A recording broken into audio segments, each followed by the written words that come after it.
प्रिय विद्यार्थियों, ऑनलाइन कक्षा में एक बार फिर से आपका स्वागत है।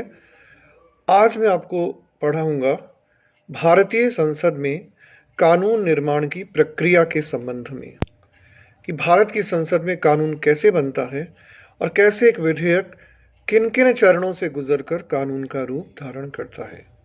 यह हमारे इस वीडियो का विषय है।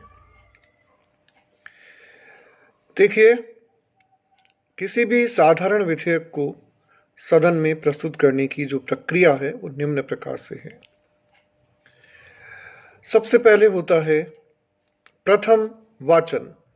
विधेयक का प्रथम वाचन दरअसल और कुछ नहीं है, वो है विधेयक का सदन में प्रस्तुतिकरण। जो भी सदस्य विधेयक प्रस्तुत करना चाहता है वह 7 दिन की पूर्व सूचना पर लोकसभा अध्यक्ष या राज्यसभा में सभापति की अनुमति से सदन में विधेयक प्रस्तुत कर सकता है। आमतौर पर विधेयक का प्रस्तुतिकरण ही प्रथम वाचन कहलाता है। हाँ, आपको यहाँ मैं समझाना चाहूँगा कि विधेयक 2 प्रकार के होते हैं, सरकारी विधेयक और गैर सरकारी विधेयक। हालांकि दोनों की प्रक्रिया एक जैसी ही है, लेकिन यहाँ आपको ये ज़रूर समझना चाहिए कि क्या अंतर है सरकारी विधेयक में और गैर सरकारी विधेयक में। सरकारी विधेयक वो कहलाते हैं जो कि मंत्रियों द्वारा प्रस्तुत किए जाते हैं, और गैर सरकारी विधेयक वह कहलाते हैं जो कि संसद के साधारण सदस्यों द्वारा प्रस्तुत किए जाते हैं। जो सरकारी विधेयक होते हैं अर्थात मंत्रियों द्वारा प्रस्तुत किए जाते हैं, उनके सदन में पारित होने की संभावना बहुत अधिक होती है, क्योंकि सदन में मंत्रिमंडल का बहुमत होता है। दूसरी ओर जो साधारण संसद सदस्य द्वारा और खास तौर से विपक्षी दलों के सदस्य द्वारा सदन में विधेयक रखा जाता है, उसके पारित होने की संभावना अपेक्षाकृत कम होती है, क्योंकि उसे बहुमत का संबल नहीं होता है। तो विधेयक के प्रथम वाचन के बारे में हमने पढ़ा कि पहला चरण है विधेयक के प्रस्तुतिकरण को ही प्रथम वाचन कहते हैं, और फिर विधेयक अपने दूसरे चरण में पहुंचता है और उसे कहते हैं द्वितीय वाचन। अब ये द्वितीय वाचन क्या होता है? दूसरा वाचन, इसमें विधेयक सदन में रखा जाता है और फिर ये कई ऑप्शंस होते हैं, उनमें विचार किया जाता है कि भाई विधेयक पर तुरंत चर्चा की जाए या उसे जनमत के लिए प्रसारित किया जाए अथवा उसे प्रवर समिति को सौंप दिया जाए। जितने भी महत्वपूर्ण विधेयक होते हैं आमतौर पर उन्हें प्रवर समिति को सौंपा जाता है, और यहाँ पर द्वितीय वाचन पूर्ण होता है। और फिर आता है समिति स्तर। जो तीसरा चरण है विधि निर्माण की प्रक्रिया का, वह है समिति चरण, यानी विधेयक को प्रवर समिति को सौंप दिया जाता है। प्रवर समिति एक अस्थायी समिति होती है, लोकसभा अध्यक्ष द्वारा उसका सभापति और सदस्य नियुक्त किए जाते हैं, और ये प्रवर समिति उस विधेयक के एक एक बिंदु पर गहराई के साथ विचार करती है। प्रवर समिति द्वारा उस विधेयक का सूक्ष्म और व्यापक अध्ययन करके अपनी रिपोर्ट तैयार की जाती है। समिति चाहे तो उस विधेयक में कुछ संशोधन भी कर सकती है और उसके उपरांत फिर अपनी रिपोर्ट, या जिसे हिंदी में प्रतिवेदन कहते हैं, वो तैयार करके सदन को भेजती है। तो समिति स्तर अत्यंत महत्वपूर्ण स्तर है, क्योंकि इसमें समिति के जो सदस्य होते हैं वो बहुत ही गहनता से विधेयक का सूक्ष्म विश्लेषण करते हैं और उसकी कमियों खूबियों सब पर विचार करके एक रिपोर्ट तैयार करते हैं। प्रवर समिति में विधेयक को प्रस्तुत करने वाला जो सदस्य होता है वह अवश्य ही शामिल होता है। फिर जब वो रिपोर्ट भेज दी जाती है सदन को, तो आता है विधि निर्माण का चौथा चरण, और वो चौथा चरण कहलाता है प्रतिवेदन स्तर।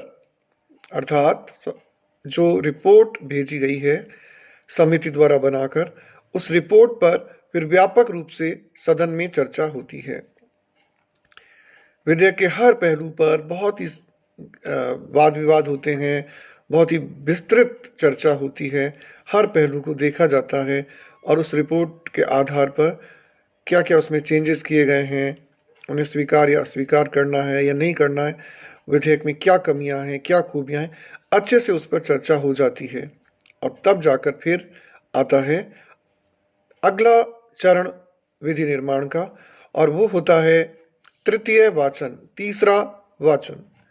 तृतीय वाचन में कोई संशोधन नहीं होता, जो संशोधन होने थे वो प्रतिवेदन स्तर तक हो गए। अब कोई भाषा संबंधी अशुद्धि हो तो वो दूर की जा सकती है। और तृतीय वाचन में जो सबसे महत्वपूर्ण बात होती है कि उस विधेयक पर मतदान होता है और उस विधेयक को स्वीकार या अस्वीकार कर दिया जाता है।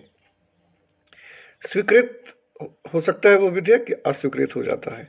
अगर स्वीकृत हो जाता है तो प्रथम सदन में विधि निर्माण की प्रक्रिया पूर्ण हो जाती है और फिर उस विधेयक को दूसरे सदन में भेजा जाता है। कि मान लीजिए पहले लोकसभा में प्रस्तुत किया गया और लोकसभा में सारे चरण पार कर लिए विधेयक ने, तो फिर वो विधेयक राज्यसभा के पास भेजा जाएगा। और यदि राज्यसभा में पहले प्रस्तुत किया गया तो राज्यसभा ने सारे चरण पार करने के बाद ये विधेयक लोकसभा में भेजा जाएगा।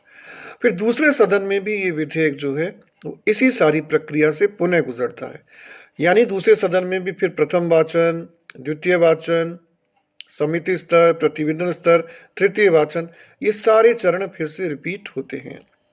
और जब दूसरे सदन में भी विधेयक पारित हो जाता है तो फिर आता है विधेयक का अंतिम चरण, विधि निर्माण की प्रक्रिया का अंतिम चरण। वो है दोनों सदनों द्वारा विधेयक पारित होने के पश्चात उसे राष्ट्रपति की स्वीकृति के लिए भेजा जाता है, क्योंकि बिना राष्ट्रपति की स्वीकृति के कोई भी विधेयक कानून नहीं बन सकता है। और जब लोकसभा और राज्यसभा दोनों द्वारा पारित होने के बाद विधेयक राष्ट्रपति के पास पहुंचता है तो राष्ट्रपति उसे एक बार पुनर्विचार के लिए लौटाने का अधिकार रखता है। यानी एक बार तो वो विधेयक को फिर से विचार के लिए संसद के पास भेज सकता है। लेकिन यदि संसद विधेयक को उसी रूप में दोबारा राष्ट्रपति के पास भेज दे तो राष्ट्रपति को उसके ऊपर हस्ताक्षर करने ही होते हैं। यानी राष्ट्रपति दोबारा फिर उस विधेयक को अस्वीकार नहीं कर सकता, उसे स्वीकार करना ही होता है। तो ये है भारत की संसद में कानून निर्माण की प्रक्रिया के विभिन्न चरण। तो इसमें हम देखते हैं कि बहुत ही लंबी प्रक्रिया है, बहुत ही सूझबूझ वाली प्रक्रिया है, अनेक चरण हैं। प्रथम वाचन, द्वितीय वाचन, समिति स्तर, प्रतिवेदन स्तर, तृतीय वाचन, राष्ट्रपति के पास स्वीकृति के लिए भेजना, राष्ट्रपति के हस्ताक्षर, कभी कभी राष्ट्रपति द्वारा उसे पुनर्विचार के लिए भेजना और पुनः फिर राष्ट्रपति के हस्ताक्षर अनिवार्य होते हैं। और ये प्रक्रिया केवल एक सदन में नहीं है, ये प्रक्रिया दोनों सदनों में दोहराई जाती है। इसलिए इस बात की संभावना बहुत नगण्य हो जाती है कि कोई विधेयक जल्दबाजी में पारित हो जाए। हाँ, अगर सरकार कभी ऐसा कर देती है कि किसी महत्वपूर्ण विधेयक को भी प्रवर समिति के पास नहीं भेजती है, जैसा कि कम ही होता है लेकिन अभी कभी कभी होने लगा है, तो फिर वो विधेयक जल्दबाजी में पारित माना जा सकता है। तो ये जो है वो भारतीय संसद में कानून निर्माण की विधि है, प्रक्रिया है, विभिन्न उसके चरण हैं। धन विधेयकों की प्रक्रिया भी लगभग मिलती जुलती है, बस अंतर इतना है कि धन विधेयक को पहले लोकसभा में ही प्रस्तुत किया जा सकता है, राज्यसभा में प्रस्तुत नहीं किया जा सकता है।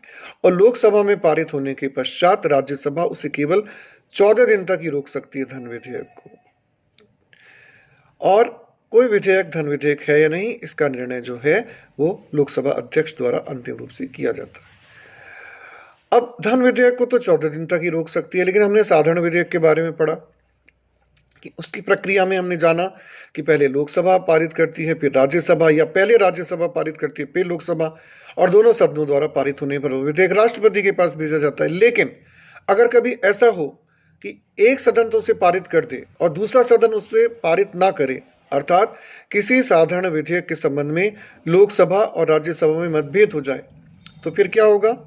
जैसा मैंने आपको पहले भी किसी वीडियो में बताया था, उस स्थिति में दोनों सदनों की संयुक्त बैठक बुलाई जाएगी और उस संयुक्त बैठक में साधारण बहुमत से उस विधेयक के बारे में फैसला किया जाएगा, उसके भाग्य का निर्णय किया जाएगा। अगर पक्ष में ज्यादा वोट आते हैं संयुक्त बैठक में तो विधेयक पारित मान लिया जाएगा।